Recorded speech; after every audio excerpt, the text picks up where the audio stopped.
大家好，我是博正。那本期呢，就简单的和大家分享一下，为什么会在各大电商组织的所谓的购物狂欢节的时候呢，我们会疯狂的剁手买东西？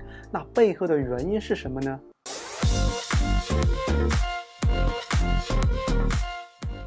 最近呢，又到了1年1度的各大电商的所谓的购物狂欢节。那很多人呢，早早呢就把自己想要的、不想要的东西呢添加进了购物车，那只等呢到了某一时刻呢付款。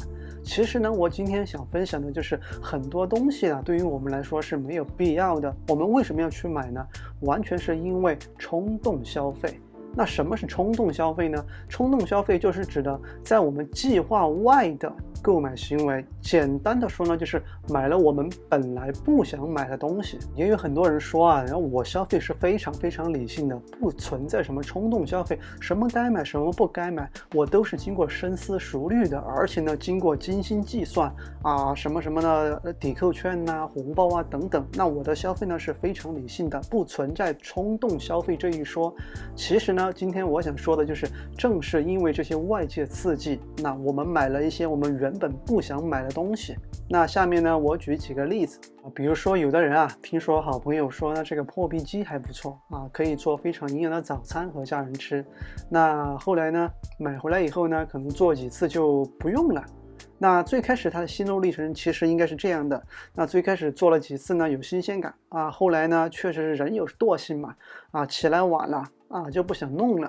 那再到后来会自我心理安慰，其实呢，在外面吃效率更高，那可以节省出更多的时间呢，要么是睡觉了，要么是做其他事情，那可能也就是一个自我安慰嘛，就没有再去碰这个破壁机了。那因为他买这个破壁机的初心呢，就是想做一个好的早餐，但是呢，这个决策时间可能也就1秒，他就是朋友说，哎，这个还不错，就买了。那其实呢，他本不想去做这个事情的。再比如说有人呢听见好朋友说走吧，咱们去办一张健身卡啊，咱们去健身，塑造一下自己的身材。那最开始可能那半个月是兴致勃勃的啊，每天都去。那随着时间的流逝呢，到后来呢就去的越来越少了，到后来呢就几乎不去了。那可能也会在心里做一个自我安慰吧，也就是自我调剂，说哎，既然上班那么累了，还要去健什么身呢？还不如在家刷刷剧呢啊，躺平，对吧？这样还可以轻松一点。那随着时间的推移呢，他就再也没有去了。那张健身卡呢，也就和他的青春日记一样，被非常安静的压在箱底，再也不去碰了。然后呢，又听朋友说，哎，某本书或者某些书不错啊，很多大咖都推荐呢，你一定要去读啊，不读就落后了。那于是乎呢，自己呢也未加思索的去买下了这些书。那最开始买回来呢，看了10几页放那儿呢就没动了，而且呢很多书呢连封都没有拆，也就放在那儿了。那也以至于到最后呢，会在朋友圈发一条自嘲的朋友圈，他说买山如山倒，读书如抽丝。其实不难发现啊，这些购买行为呢，都是在外界的环境刺激下而产生的。那消费者呢，其实自己并没有对这些商品或者服务的一个真切的需求。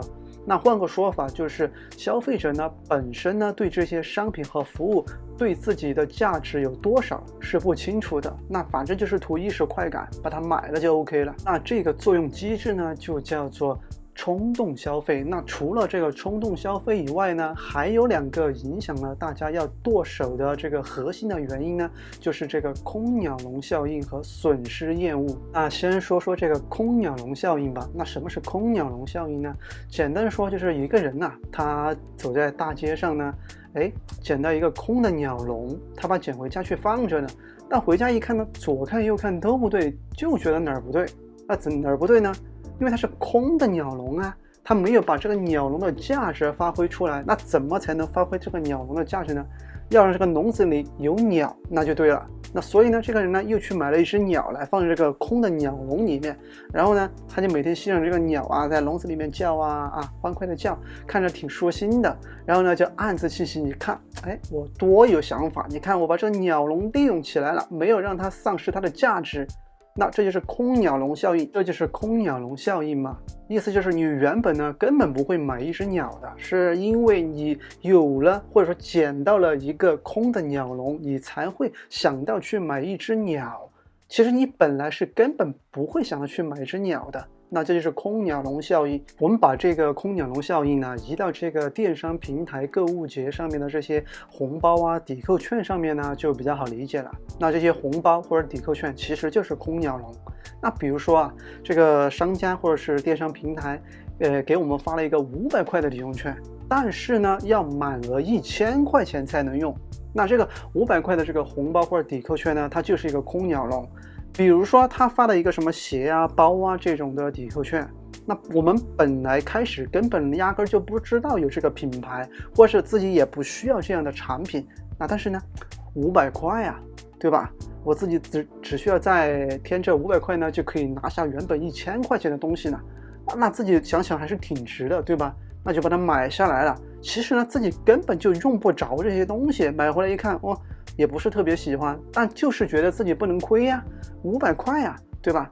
所以呢，这个红包或者抵扣券呢，它其实就是一个空鸟笼，我们自己添的这些钱进去呢，就组成了那只鸟。所以呢，我们自己添的钱，才能让这个红包或者抵扣券发挥它本来的价值。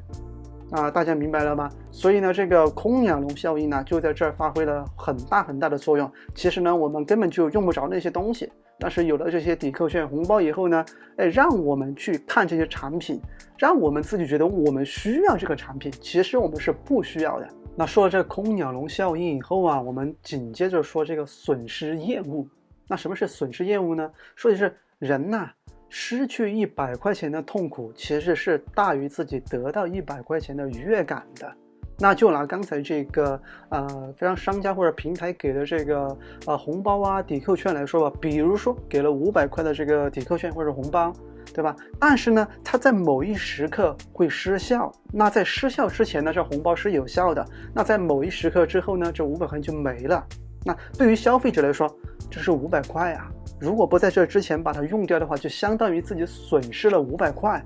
那自己就会想方设法的去凑这个单啊，500块我不用就没了，用了就相当于帮我抵扣了500块，所以会想尽一切办法买一些自己不想要的或者是亲朋好友想要的东西，把它凑在一起。那凑齐这个金额以后呢，就把这500块用掉了，不能让它损失掉。这就是损失厌恶啊，所以呢，这个商家呢也是深谙客户心理的，用这个空鸟笼，就是这个抵扣券或者红包，然后发给客户，然后呢再用这个损失厌恶，就是限定一个使用的时效，那过了这时效呢，你这500块就没了。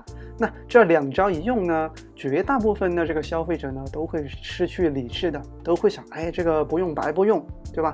不用就损失了。那大家呢就开开心心的、愉快的呢开始了这个剁手的旅程。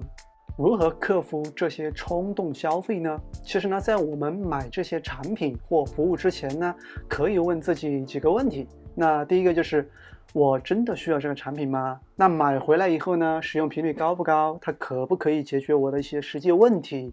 那如果不买这个产品或服务的话，我的生活质量是否会下降？那如果我想的话，如果问过这些几个问题以后呢，可以筛选掉大部分的这种我们不需要的产品或服务，也就降低了我们这个冲动消费的这个概率。那从而呢，也可以做出更加恰当的购买决策。以上呢，就是我关于如何克服这个冲动消费的一些非常简单的个人的想法的分享。那如果呢，你有其他的关于克服冲动消费的想法或者是意见的话，也可以留言告诉我。那本期视频就是这样了，下次见，拜拜。